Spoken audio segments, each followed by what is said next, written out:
Hey there, I want to ask you two questions that might get you thinking. First, do you believe your flaws need to be fixed? Second, if you do think they need to be fixed, then why haven't you done it yet? Take a second, think about it. And if you've got something to say, feel free to drop it in the comments. I'd love to hear your thoughts. Let's start with the first question. Do your flaws really need to be corrected? Most of us would probably say, yes, of course. I need to work on myself, improve, grow. That sounds great, right?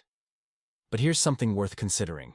Sometimes, what we call flaws are actually just the flip side of our strengths. For example, let's say you're someone with a short temper. That might seem like a bad thing. But could it also mean you're someone who's quick thinking, passionate, and action-oriented? If you try to completely get rid of your temper, you might also lose some of that fire that drives you. So maybe the question isn't, should I fix all my flaws? But which flaws are really getting in my way? If a flaw is causing you real problems, like messing with your relationships, hurting your mental health, or holding you back in your career, then yes, it's something to work on. But if it's something you've learned to live with, or something that comes with its own strengths, then maybe it's not such a big deal. Here's the thing. A lot of what we call problems are really just symptoms of deeper stuff. Let's say you're super impatient. That could be a sign that you have high standards or big goals.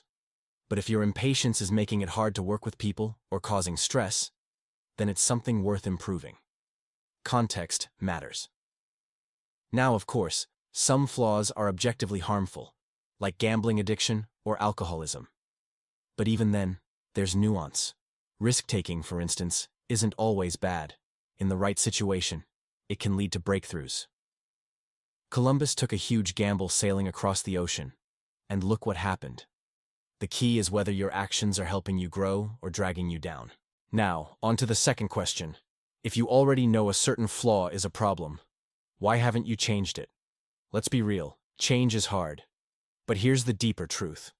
Most of the time, we don't change because deep down, we don't actually believe we need to. There's this idea from psychology called the theory of purpose.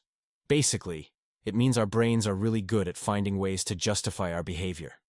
If you're short-tempered, you might secretly believe it shows how smart or efficient you are. That belief becomes your excuse not to change. There's also this great quote. Knowing is the beginning of doing. Doing is the completion of knowing. In other words, if you really believe something needed to change, you'd already be doing it. Here's an example. Let's say you always knew vegetables were healthy, but you never ate them. Then one day your doctor tells you you're at risk for something serious. Suddenly, you're buying broccoli like it's gold. What changed?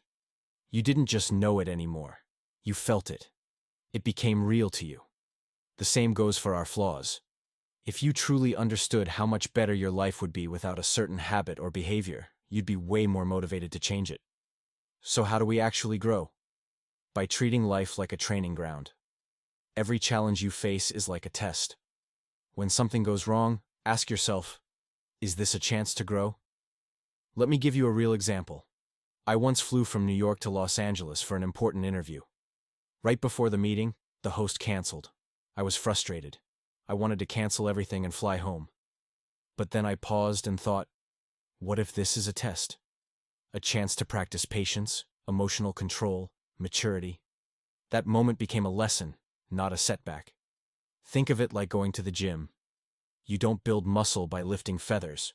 You grow by pushing against resistance. Life works the same way.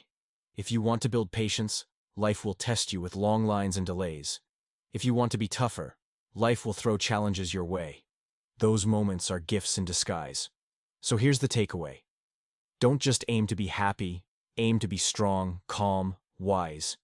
And the way you get there is by facing challenges head-on and choosing to grow. Next time life hits you with something tough, try asking, is this a test? What is this trying to teach me? You might be surprised how much you grow just by changing the way you see things. Thanks for hanging out with me today. Let's keep working on becoming better, one challenge at a time.